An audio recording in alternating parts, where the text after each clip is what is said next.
आज 2025 में पूरी दुनिया में ऑपरेशन सिंदूर की चर्चा हो रही है।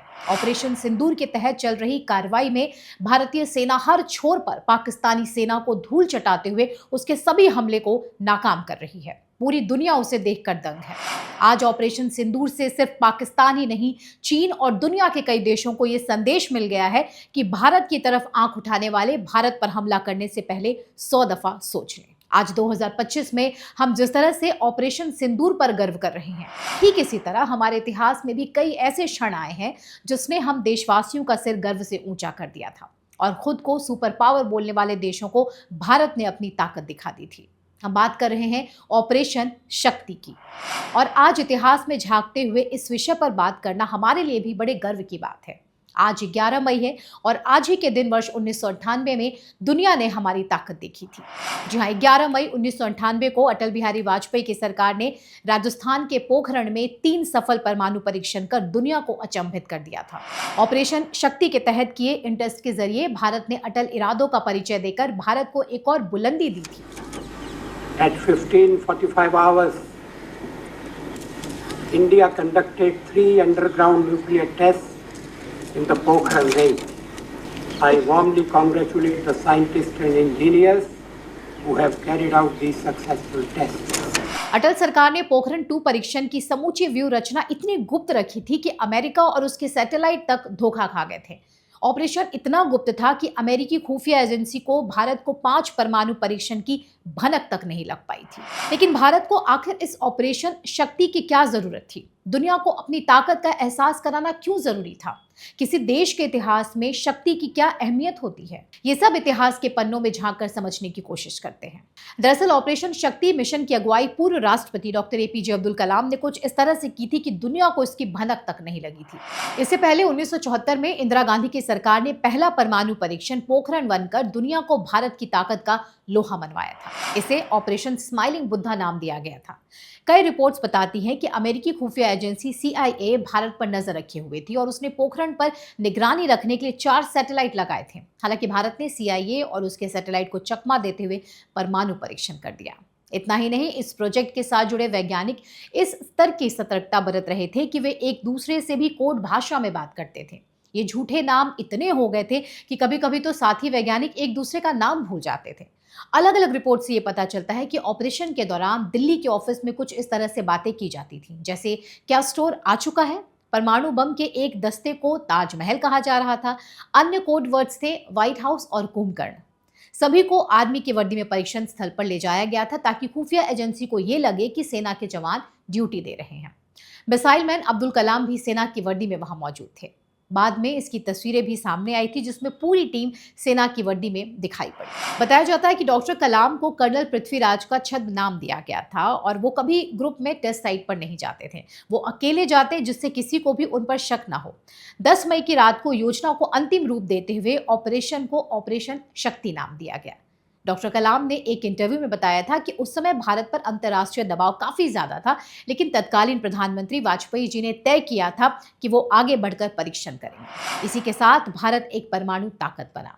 आगे चलकर यही डॉक्टर अब्दुल कलाम 25 जुलाई 2002 को भारत के 11वें राष्ट्रपति बने। आज 11 मई को देश में राष्ट्रीय प्रौद्योगिकी दिवस यानी नेशनल टेक्नोलॉजी डे मनाया जाने लगा। ये भारत का दूसरा परमाणु परीक्षण था। इससे पहले 18 मई 1974 को भारत अपना पहला परीक्षण कर चुका था, तब इसे ऑपरेशन नाम दिया गया था स्माइलिंग बुद्धा। इसके साथ ही भारत दुनिया का 6वां देश बन गया था जिसके पास परमाणु बम बनाने की क्षमता थी। हालांकि इसके लिए और परीक्षणों की जरूरत थी। इसको देखते हुए भारत ने 1995 में एक बार फिर से परीक्षण की योजना बनाई। तब भारत पर सैटेलाइट के जरिए नजर रखने वाले अमेरिका को इसका पता चल गया और उसने दबाव बनाकर परीक्षण नहीं करने दिया। अमेरिका और जापान ने भारत पर आर्थिक प्रतिबंध भी लगाए थे, लेकिन प्रधानमंत्री वाजपेयी झुकने वालों में से न थे। वहीं देश में भी विपक्षी दलों की तरफ से इसके विरोध में आवाज उठने लगी थी।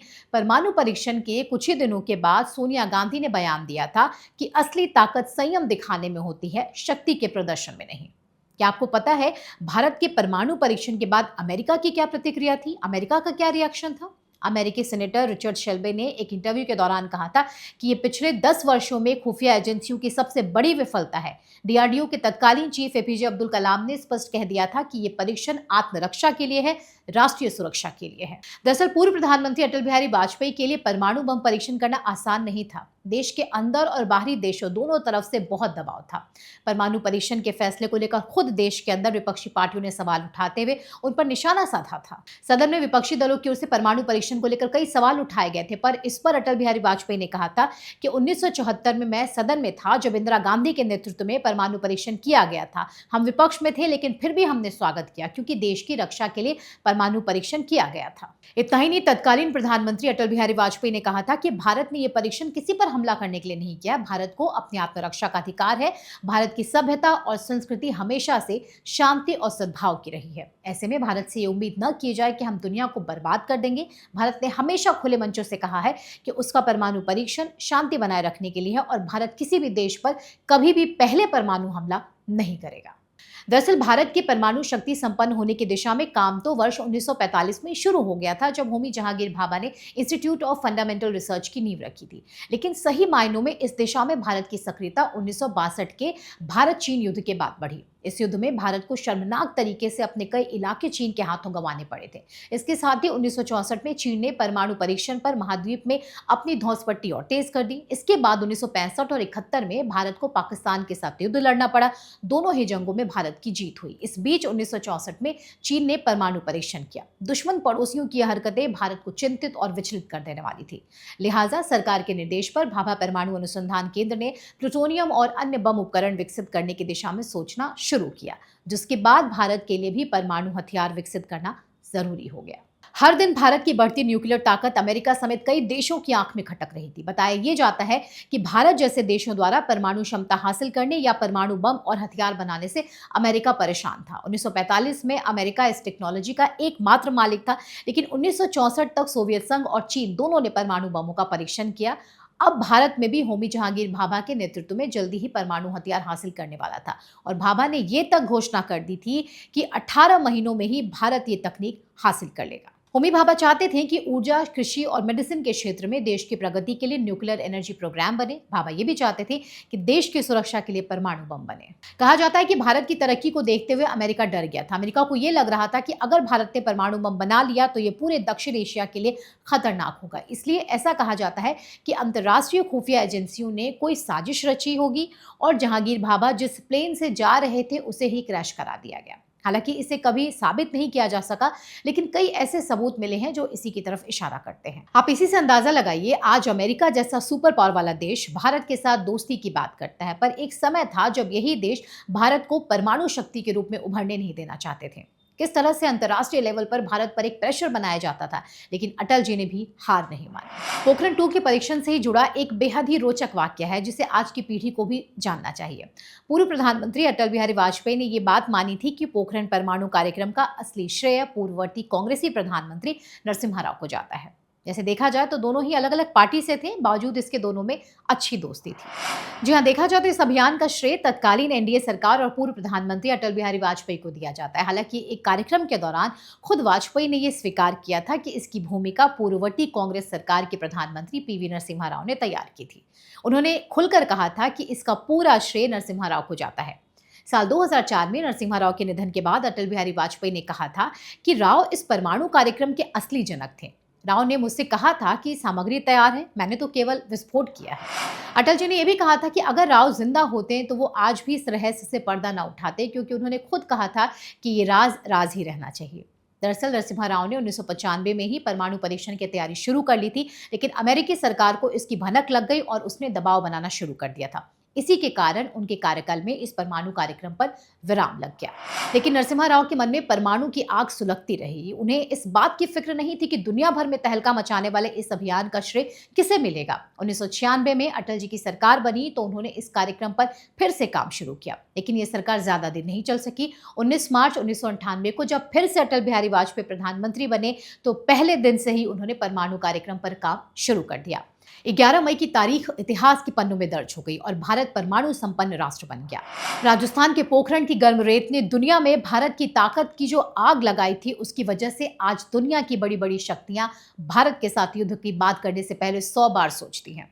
भारत आज परमाणु शक्ति संपन्न राष्ट्र है। देश की सफलता के पीछे वैज्ञानिकों की कई वर्षों की मेहनत और वो गुप्त योजना थी जिसे पोखरण की रेत में वर्ष 1998 में अटल बिहारी वाजपेयी के नेतृत्व में अंजाम दिया गया था।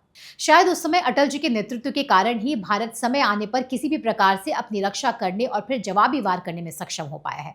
आज पाकिस्तान और चीन जैसे हमारे दुश्मन के हर वार का जवाब देते हुए हम दुनिया में एक सुपर पावर के रूप में उभर रहे हैं। चलते चलते आपको अटल जी की एक कविता की कुछ पंक्तियां सुनाते हैं। मेरी कविता जंग का ऐलान है, पराजय की प्रस्तावना नहीं। वह हारे हुए सिपाही का नैराश्य निनाद नहीं, जूझते योद्धा का जय संकल्प है। वह निराशा का स्वर नहीं, आत्मविश्वास का जय घोष है। फिलहाल इस वीडियो में मेरे साथ बस इतना ही, लेकिन आपको हमारे कंटेंट कैसे लगते हैं हमें कमेंट सेक्शन में जरूर बताएं। इसके अलावा अगर आपने हमारा यूट्यूब चैनल सब्सक्राइब नहीं किया है तो जरूर करें। जय हिंद।